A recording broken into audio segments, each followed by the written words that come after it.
반갑습니다. 반갑습니다. 오늘 1월 21일 주일 예배를 바로 시작하도록 하겠습니다. 오늘 읽으실 하나님의 본문 말씀은 마태복음 24장 3절에서 14절입니다. 빨리 봉독하도록 하겠습니다. 예수께서 감난산 위에 앉으셨을 때 제자들의 종용이 와서 이르되 우리에게 이르소서 어느 때에 이런 일이 있겠사오며 또 주의 임하심과 세상 끝에는 무슨 징조가 있사오리까? 예수께서 대답하여 이르시되 너희가 사람의 미혹을 받지 않도록 주의하라. 많은 사람이 내 이름으로 와서 이르되 나는 그리스도라 하여 많은 사람을 미혹하게 하리라. 난리와 난리 소문을 듣겠으나 너희는 삼가 두려워 말라. 이런 일이 있어야 하되 끝은 아직 아니니라.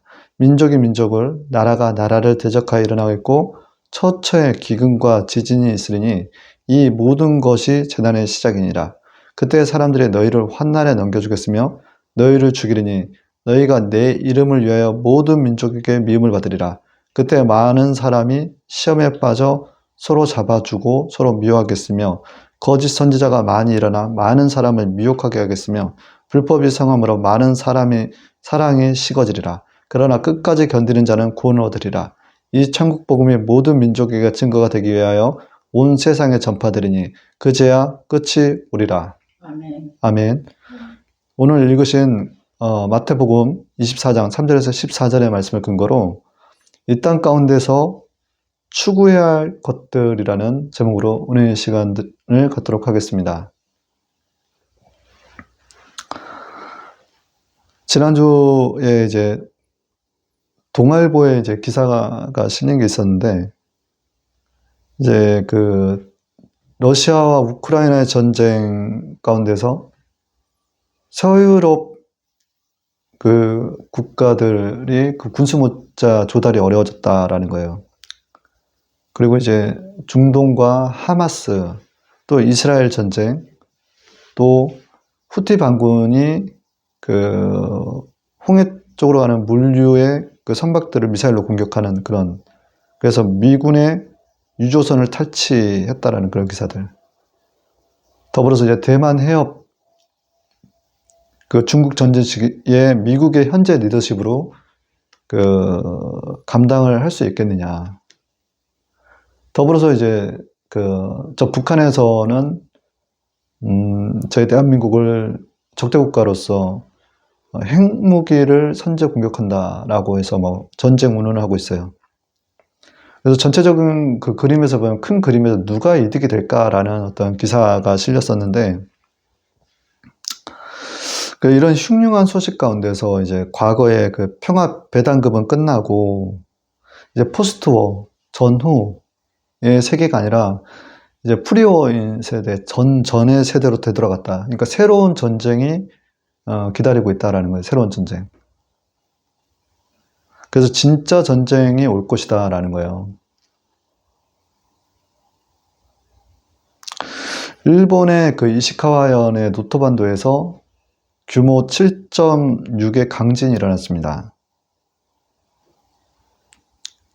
오늘 읽었던 본문 말씀이 그 민족이 민족을 나라가 나라를 대적하여 일어나 있고 처처에 기근과 지진이 있으리니 이 모든 것이 재난의 시작이니라. 제자들이 묻습니다. 예수님께 세상 끝에는 무슨 징조가 일어나겠는가라고 일어나겠습니까? 라고 예수님께 물었을 때 예수님께서 답하셨을 그 말씀 중에 그 재난의 시작이 이와 같은 세상의 징조들이더라는 거예요. 그래서 요즘 이렇게 그 전쟁들이 계속 확대되어 나가고 있잖아요, 지금. 그래서 새로운 전쟁이 또 어디서 터질지 모르는, 지금 동북아에서는 또 새로운 화약고가 저희 한반도 아니겠습니까? 그래서 톨스토이가 한 말이 인간이 사람들은 겨우살이를 준비하지만 죽음을 맞을 준비는 하지 않는다라는 거예요. 톨스토이의 그 유명한 그 말 중에. 그래서 저는 이제 지난 한 주간에 이제 좀 그런 생각을 해봤습니다. 그러니까 죽음을 맞을 준비가 되어 있는가라는 거예요. 스스로에게 좀 이렇게 제가 질문을 던져봤어요. 이게 우리가 평안하다, 안전하다 할 때 멸망의 호련이 온다라고 했거든요. 내가 만약에 오늘 그 죽음을 만약에 맞닥뜨렸을 때 나는 죽음에 대한 어떤 자유하는가, 두렵지 않는가라는 거예요. 죽음이. 여러분들 만약에 지금 이 시간에 뭐 정말 있어서는 안 될 일들이지만 전쟁이 닥친다고 했을 때 내가 정말 요즘 같은 분위기면 핵전쟁을 하면요. 살아남을 사람들이 별로 없어요.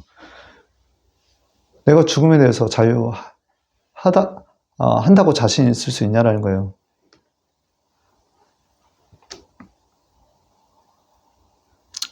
이게 사람이 장례사 있지 않습니까? 장례사. 사람이 이제 죽으면은 보통 그 장례를 지낼 때 전에 누구한테 들었던 얘기인데 돌아가신 분의 그 근육이 이렇게 경직되어 있는 분들이 있대요. 돌아가실 때 이렇게 뭔가 좀 수의를 입히고 관에 이렇게 넣는 관에 보면 되게 경직되어 있는 분들이 있다는 거예요. 그래서 그 망자의 죽음을 그가 어떻게 죽음을 맞이했는지에 대해서 그분들은 알 수가 있다라는 거죠. 그러니까 막 몸이 막 이렇게 굳어져 있고 뭔가 좀 얼굴이 막 뭔가 좀 겁에 질려 있는 듯한 그런 모습들의 그 망자분들이 있다라는 겁니다.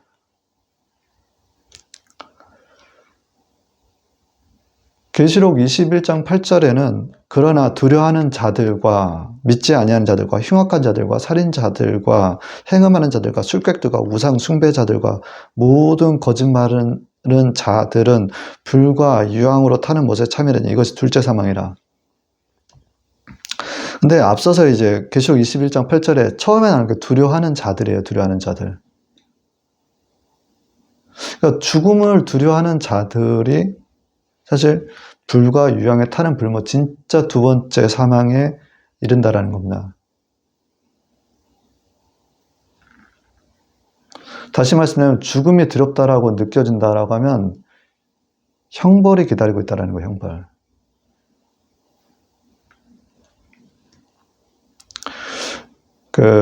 한승훈 종교학 교수가 지난주에 이런 글을 쓰셨더라고요. 요즘 뭐 스님, 목회자, 사제 들이 걱정을 한다는 거예요. 봄 종교계에서 종교에 참여하지 않은 무종교인의 수가 갈수록 늘어난다는 거예요. 2004년에 47%였던 게 2021년 60%. 그게 이제 종교 인구 감소가 고령화, 연령효과, 세대효과, 시대효과 모든 것들이 중증된 결과인데 문제는 뭐냐면 종교에 대한 무관심이다라는 거예요. 종교 무관심. 다시 말씀드리자면 종교가 있으나 없으나 똑같다라고 생각하는 사람들의 비율이 확 올라갔다라는 거예요.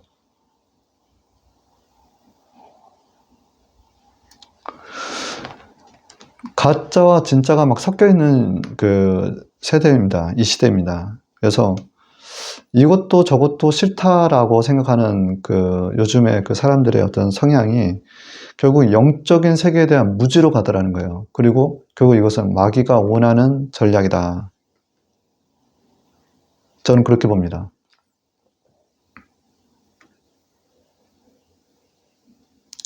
그러면 죽음을 이렇게 두려워하지 않는 평안은 어디서 오는 걸까요? 저는 당연히 예수님을 통해서 위로부터 오는 평안이다라고 자신 있게 말씀드릴 수 있습니다.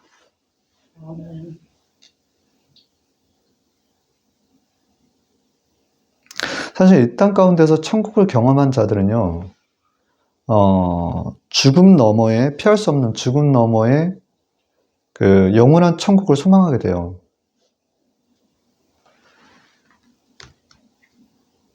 그래서 내가 여기서 살아계신 하나님을 만날 때 우리가 천국을 경험하지 않습니까? 그러면 진짜 여기서 맛보는 잠깐의 천국 경험들이 결국 영원한 천국에 대한 소망으로 이어지더라는 거예요.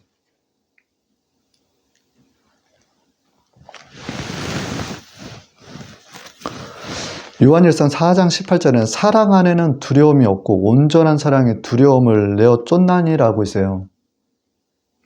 우리가 죽음에 대한 두려움을 내어 쫓을 수 있는 것은 무엇이다? 온전한 사랑이다. 그 온전한 사랑이 두려움을 내어주는데 그 온전한 사랑이 무엇이냐라는 거예요. 그것은 예수 그리스도를 통한 것이다라는 거예요. 예수 그리스도를 통한 거.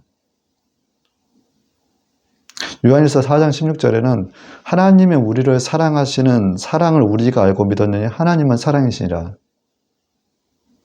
우리가 어른부터 아이까지 다 저 지옥으로 향하고 있는 거예요, 사실. 근데 하나님께서는 그런 우리들을 멸망치 않게 하시려고 그의 아들 예수님을 십자가에 못 박게끔 하신 거예요. 그래서 자신의 아들 독생자 예수를 십자가에 우리를 위해서 내어주셨다. 그것이 사랑 아니겠습니까? 그 사랑을 우리가 받았다라고 한다면 우리는 이 땅 가운데서 그 사랑, 하나님의 온전한 사랑인 예수님, 그 예수님을 우리가 만났다라면 첫 번째 우리는 하나님을 사랑해야 돼요. 더불어서 내 이웃을 내 몸과 같이 사랑해야 된다는 것입니다. 이것이 십자가의 사랑이에요.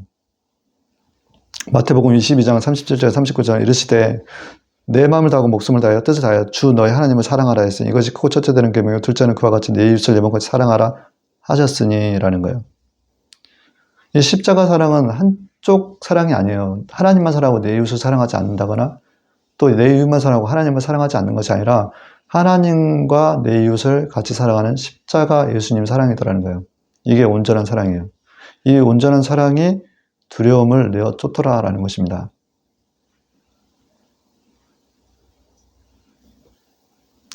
우리 믿음의 자녀들이 그렇게 십자가 사랑을 한다라고 하는데 실제 우리 삶 가운데서 사랑이 부족할 때가 너무 많죠. 그래서 우리가 우리의 선행과 기도와 구제, 사랑이 없으면 울리는 꽹과리와 같다라는 말씀이 고린도전서 13장 1절에 나와 있습니다. 내가 사람의 방언과 천사의 말을 할지라도 사랑이 없으면 소리나는 구리와 울리는 꽹과리와 같다라는 거예요. 우리가 사랑이 없어요. 사랑이 없는 그 선행들, 사랑이 없는 기도, 사랑이 없는 권면은 마치 울리는 구리와 소리나는 구리와 울리는 꽹과리의 소리와 같다라는 것입니다.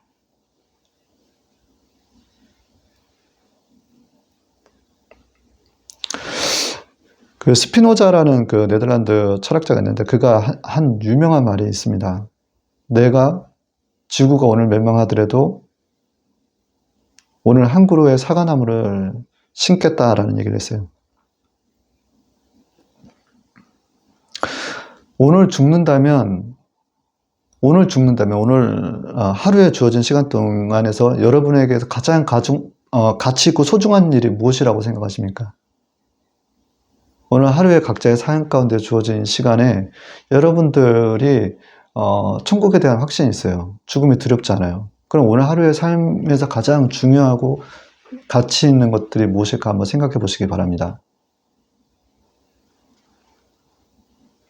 그것은 다름 아닌 내가 다른 누군가에게 예수님을 전하는 거예요. 예수님을 전하는 거.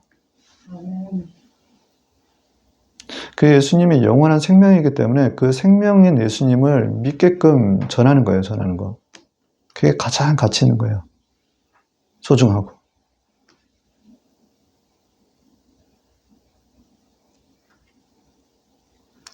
나만 구원받기 위한 종교가 기독교가 아니다라는 거예요. 기독교는 전파해야 하는 종교예요.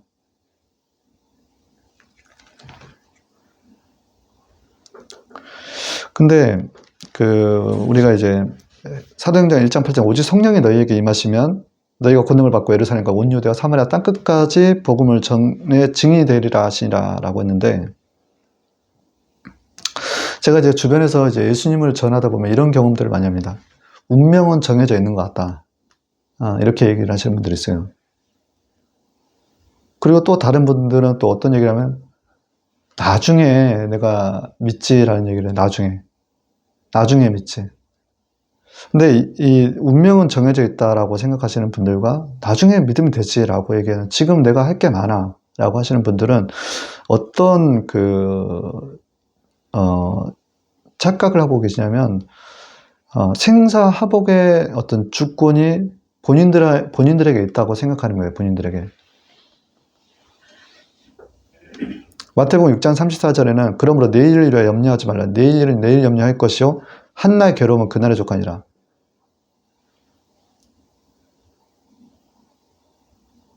오늘 일도 모르면서 내일 일을 걱정하지 말라는 게 인생인데, 하나님의 말씀인데, 마치 먼 미래의 내 운명을 내가 아는 것처럼 생각하는 것 자체가 교만이다라는 거예요.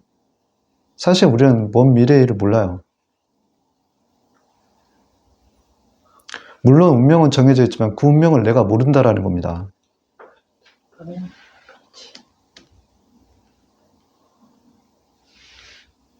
되게 사람들이 오늘 막 세상적으로는 굉장히 잘 나가는 사람들 같지만 갑자기 안 좋은 병이 들어와서 막 죽는 분들이 계시고 또 뭐 사고로 인해서 죽으시는 분들이 있어요. 그 운명을 그들이 알았겠냐라는 거예요. 자신의 운명들을. 그리고 나중에 믿지라고 하는 거는 그건 하나님의 공의를 모르는 거예요.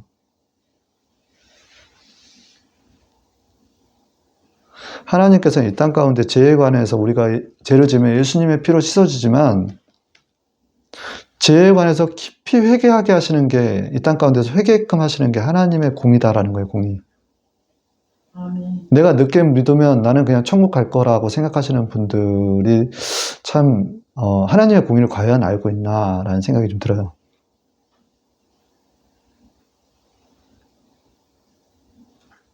하나님은 굉장히 공평하세요.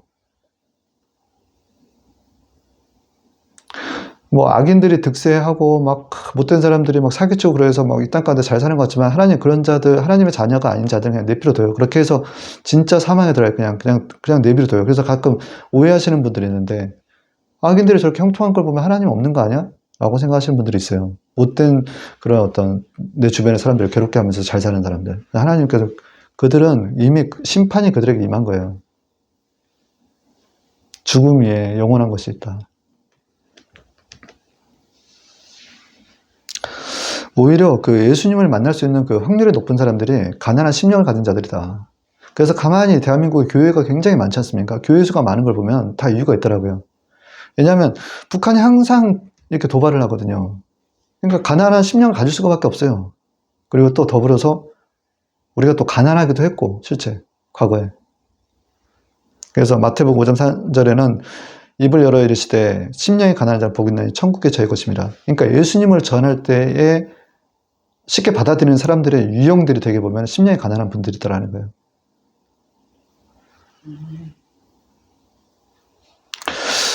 우리가 이제 그렇지만 이제 여기서 이제 예수님을 전하는 데 있어서 아까 말씀드렸잖아요. 오늘 가치 있는 일들이 무엇이냐라는 걸 얘기하는 거예요. 그럼 도대체 예수님이 왜 그렇게 중요하냐라는 거예요. 왜?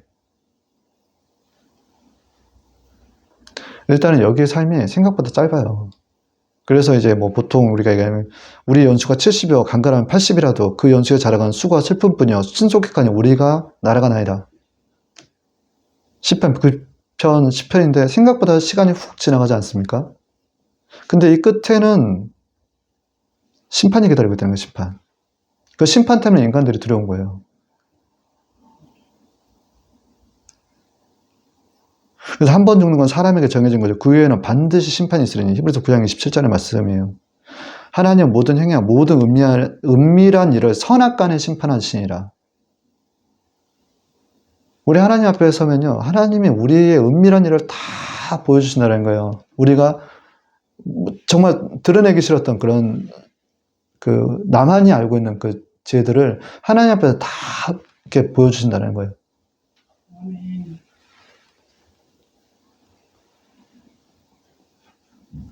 근데 우리가 하나님 앞에 나가서 그 예수님을 전하는 예수님의 피의 능력이에요. 히브리서 9장 12절에 염소와 송아지의 피로 아니하고 오직 자기 피로 영원한 속죄를 이루사 단번에 성소에 들어가게 하시니라. 우리가 하나님의 성소에 들어갈 수 있는 것은 예수님의 피라는 거예요. 피.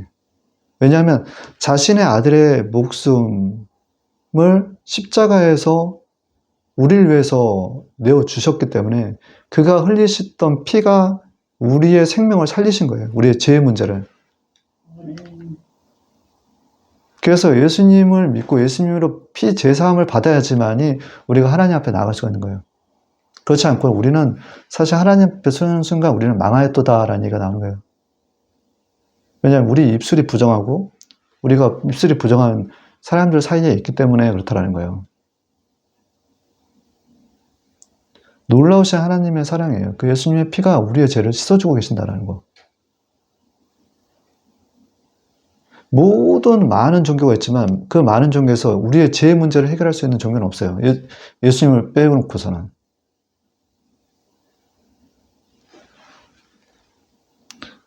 그래서 이사야서 22장 2절에 내가 또 다윗의 집에 열쇠를 그의 어깨에 두리니 그가 열면 닫을 자가 없고 닫으면 열 자가 없으리라. 요한복음 14장 6절에 예수께서 내가 곧 길이요 진리요 생명이 나로 말미암자고는 아버지께로 올 자가 없느니라. 예수님을 통해서 하지 않고서는 하나님 앞에 나아갈 자가 없다라는 거예요.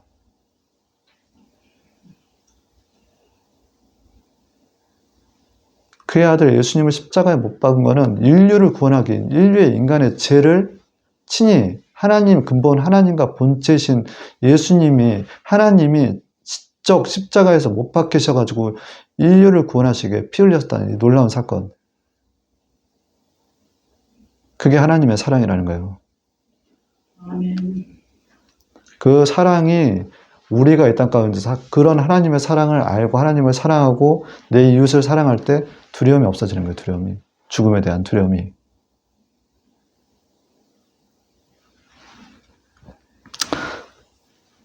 예수님께서 이 땅 가운데서 첫 번째 제자로 천국 백성 되게 하시더라는 거예요.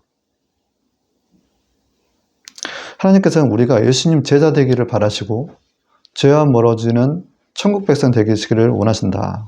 그렇게 만들어 가시더라는 거예요. 베드로전서 2장 9절에 오직 너희는 택하신 족속이요 왕 같은 제사장들이요 거룩한 나라요 그의 소유된 백성이 이는 너희를 어두운 데서 불러내어 그의 기이한 빛에 들어가게 하신 자의 아름다운 덕을 선전하게 하려 하심이라. 여기 계신 하나님의 백성들은 정말 하나님께서 택하셨다라는 거예요. 이 땅 가운데서 하나님의 백성으로서 택하셨다라는 거예요.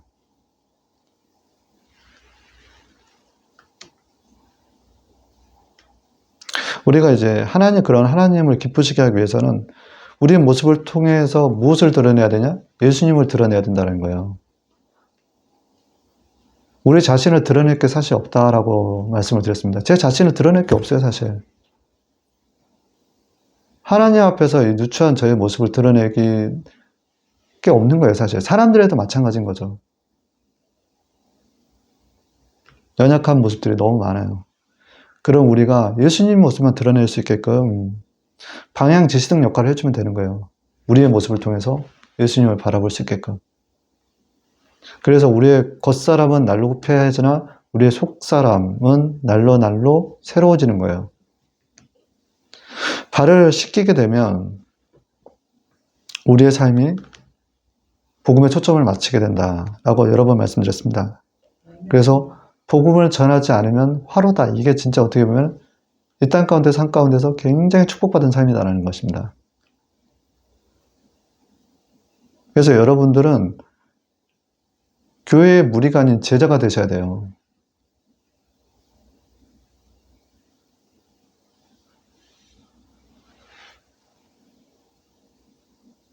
그래서 하나님께서는 또 천국에 들여보내시기 위하여 우리의 죄성을 드러내게 하시고 죄와 멀어지게 하시는데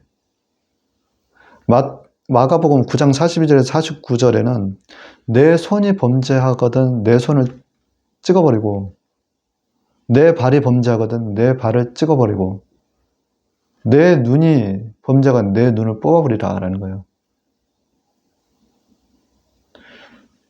두 손으로 두 발로 두 눈으로 지옥에 가는 것보다도 불구자로 천국에 가는 게 더 낫다. 하나님께서는 하나님의 자녀들이 찾고 죄를 범하잖아요. 그러면 이렇게 불구자로 만들어서라도 천국을 데려가실 수 있는 하나님이세요. 하나님이 쓰시고자 한다라고 하면 발을 씻겨서라도 복음을 전하게 하시는 게 하나님이시더라는 거예요. 두 번째는 겸손해져야 한다라는 거예요. 하나님 앞에서 이 땅 가운데 사는 법은 겸손이에요, 겸손. 하나님의 다스림과 통치를 받게 되면 낮아지게 되어 있어요. 내가 하나님의 통치와 다스림을 받고 있게 되면 낮아지게 되어 있더라는 거예요. 일부러 하려고 낮아지는 게 아니라 내가 낮아질 때만이 살 수 있다는 것을 날마다 경험하게 하시는 게 하나님이세요. 우리 인간이 참 이게 하나님의 자리에 서는 걸 좋아합니다. 근데 하나님이 가장 싫어하는 게 뭐냐라면 인간의 교만이에요, 교만. 인간은 끊임없이 하나님을 대적을 해요. 끊임없이, 인간은.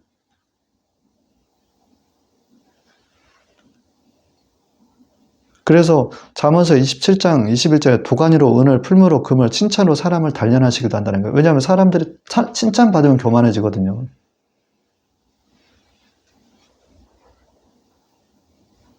그래서 칭찬으로 때로는 하나님께서 교만해진 우리를 단련하실 때도 있더라는 거예요.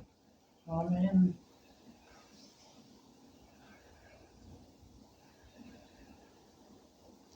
자, 하나님의 자리에 앉아서 우리는 이제 사실 좀 많은 이들을 사실 달아볼 때가 있는데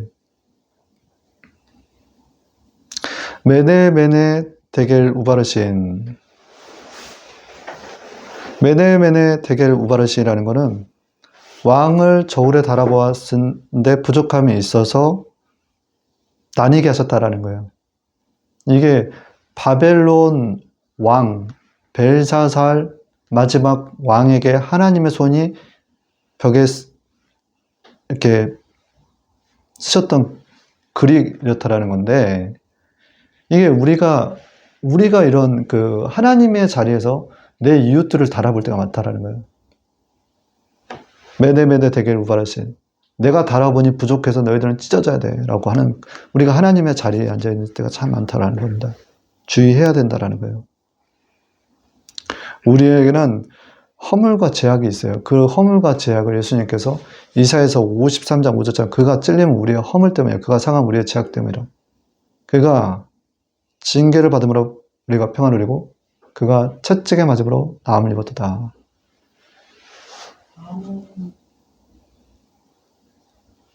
결국 우리의 어떤 이런 죄성과 우리의 허물을 십자가에서 예수님께서 짊어지셨다라는 겁니다. 그러므로 우리는 지나치게 의인이 되지도 말고 스스로 지혜 있는 채 하지도 말며 남의 죄에 간섭하지 말고 내 자신을 정결하게 해야 된다는 거예요. 그런즉 선줄로 생각하는 자 넘어질까 두려워하라. 고린도전서 10장 12절의 말씀입니다.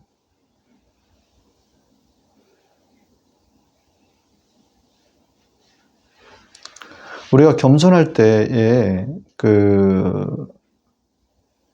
내 주변에 있는 이웃들을 바라볼 때도요. 타인의 얘기를 들어주는 것이 굉장히 중요하다. 내 사랑하는 형제들아 너희가 알거니와 사람마다 듣기는 속히 하고 말하기는 더디하며 성내기도 더디하라. 사람이 성내는 것이 하나님의 의를 이루지 못함이라. 여기서 말씀드린 것은 우리 기본적인 인간의 속성 자체가 듣는 것을 말하는 걸 좋아하더라는 거예요. 말하는 걸. 그래서 내가 겸손하다라는 것은 내 주변의 이웃의 얘기를 많이 들어줄 줄도 알아야 된다. 사람들 앞에서 겸손한 것이 결국 하나님 앞에서도 겸손하더라는 것입니다. 세 번째, 성령님을 의지하라라는 것입니다.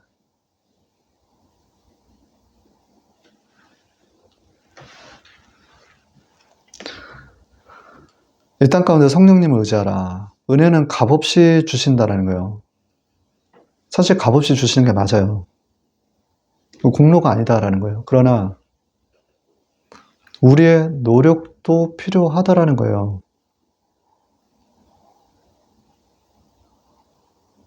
그러니까 천국은 침노하는 자의 것이다라는 거예요. 세례 요한의 때부터 지금까지 천국은 침노를 당하는 아니 침노한 자는 빼앗느니라. 마태복음 11장 12절의 말씀입니다. 내 보물이 있는 곳에 내 마음도 있느니라. 마태복음 6장 21절의 말씀처럼.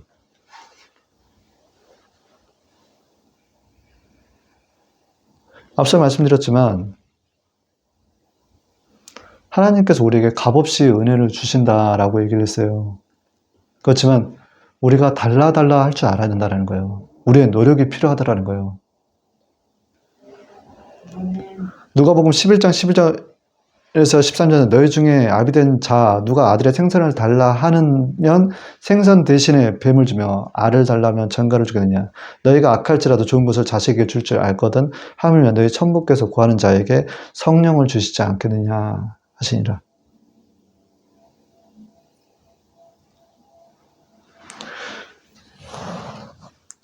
성령에 힘입어 귀신이 떠나갈 때에 하나님의 나라, 천국이 우리에게 임하는 거예요.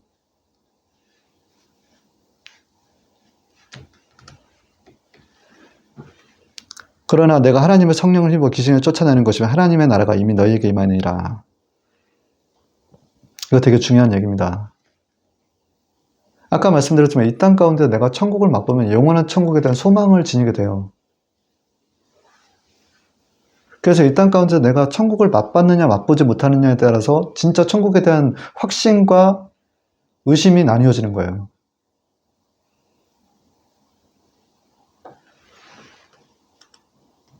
그래서 내가 하나님의 주시는 값없이 주시는 은혜로 성령을 받는 경우도 있지만 내가 성령을 지금 구하지 못하고 받지 못했다라고 한다면 적극적으로 하나님께 달라라고 요청을 하실 줄 알아야 돼요. 그때 우리 심령에 우리 마음 가운데 천국이 임하는 것입니다.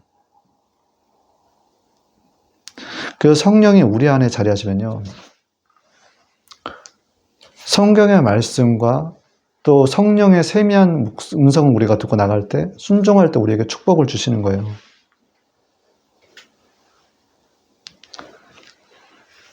그렇게 해서 성령께서 오심으로 말미암아 율법, 하나님의 말씀을 통해서 죄를 깨닫는데 그 율법을 통해서 우리의 어떤 그 죄성을 발견하게 되고 성령의 생명의 법으로 율법을 지켜나갈 수 있게끔 결국 율법을 폐하러 오신 게 아니라 율법을 완성시키는 게 성령님이시더라는 겁니다.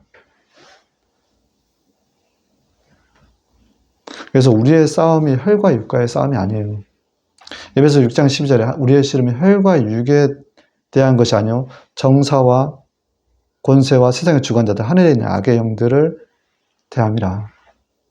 그래서 우리는 우리 안에 계신 성령님을 의지해서 성령님의 세미한 음성을 듣고 우리가 나아갈 때 이 땅 가운데서 축복도 받고 불순종에 대해 저주도 받지만 이 성령님의 힘입어서 우리가 기도할 때 죽어가는 영혼들, 붙들려 있는 영혼들, 그 영혼들을 위해 기도할 때에 그들에게 붙어있던 더러운 귀신들이 떠나가는 것들도 경험하게 되는 거예요.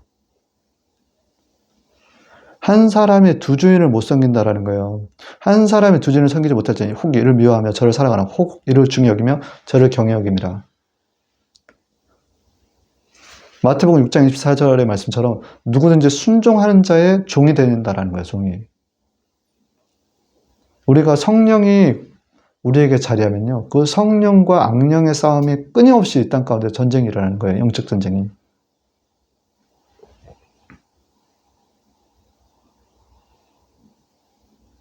그렇게 해서 로마서 8장 11절에 예수를 죽은 자 가운데서 살리신 이의 영이 너희 안에 거하시면 그리스도의 예수를 죽은 자 가운데서 살리신 이가 너희 안에 거하시는 그의 영으로 말미암아 너희 죽을 몸도 살리시리라.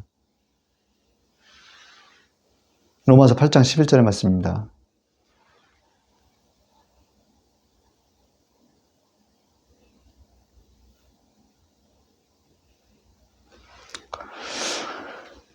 결론입니다. 서로 돌아보아 사랑과 선행을 격려하여 모이기를 피하는 어떤 사람들의 습관과 같이 하지 말고 오직 구원하여 그날이 가까움을 볼수록 더욱 그리하자. 히브리서 10장 24절에서 25절의 말씀입니다. 앞서 아까 말씀드렸던 종교에 대한 여러 가지 다양한 종교 가운데서 이제는 종교에 대한 무관심으로 종교를 같든지 아니 같든지 그게 큰 관심사가 아니다라고 얘기를 해요.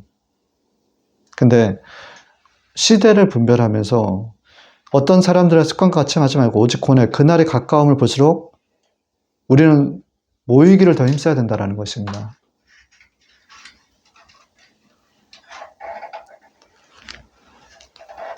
잠깐 머물다가 사라지는 인생길에서 저 영원한 천국을 향해 가는 십자가의 길 여행을 우리는 하고 있다. 시대를 분별하고 깨어있는 믿음의 자녀가 되어야 한다는 것입니다. 자, 보세요. 하루하루가 여러분 선물입니다. 오늘 하루가 마지막 삶인 것처럼 살아라라는 거예요. 가장 가치 있는 것들이 보일 것이다 라는 것입니다.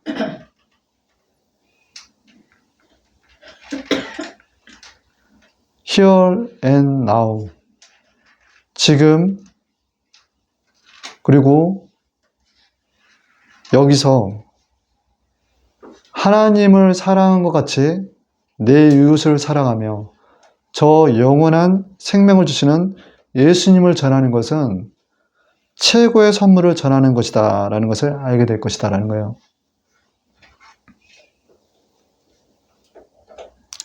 내 힘으로 할 수 없는 길이기에 우리에게 오신 성령님을 의지해서 많은 이들을 천국으로 향하는 전도자의 삶을 살아가야 한다는 것입니다.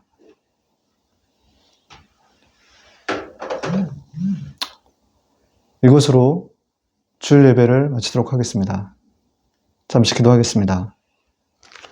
좋으신 하나님 아버지 참으로 감사해요. 아버지, 우리가 이 땅 가운데서 살면서 이 땅 가운데서 우리 하나님께서 어떻게 살아가야 되는지에 대한 그 가치 있는 것들을 아버지 찾게 해주셨습니다. 아버지, 이와 같이 하나님 앞에 우리 백성들을 천국 백성으로서 제자로서 삼아주시고 또 날마다 겸손하게 하여 주시고 성령과 동행함으로 말미암아 그 성령의 소욕을 쫓아서 영혼 구원에 힘쓰게 하시고 또 그 천국을 맛본 그 하나님의 나라가 성령의 힘입어 우리에게 들어올 때 천국이 임하는 것들을 통해서 정말 이 땅 가운데 살면서 저 영원한 천국을 꿈꾸게 하시고 바라보게 하시며 참으로 감사드립니다. 그래서 잠깐 머물렀다가 사라지는 이 양교 같은 곳에서 죽음을 두려워하지 않는 하나님의 귀한 자녀들로서 아버지 복음을 전하며 영혼 구원에 힘쓰는 소중한 이 땅 가운데 삶을 살게 하여 주시고 나중 하나님의 거처, 우리를 위한 거처, 그 천국에 하나님의 나라에 다 입성하는 저희 모두가 될 수 있도록 주님께서 도와주셨기로 원합니다. 아버지, 이 시간에 예배의 처음과 끝을 하나님께서 함께 하여 주셨습니다. 아버지, 주님께, 예수님께 초점을 맞추게 해주시면 참으로 감사드립니다. 아버지, 예배의 처음과 끝을 주관하시고 우리 하나님께 감사드리며 나가서 복음 전하는 데 있어서 힘쓰는 저희 모두가 될 수 있도록 주님께서 함께 하시옵소서. 전능하신 하나님의 아들 예수님의 이름으로 감사하며 기도합니다. 아멘.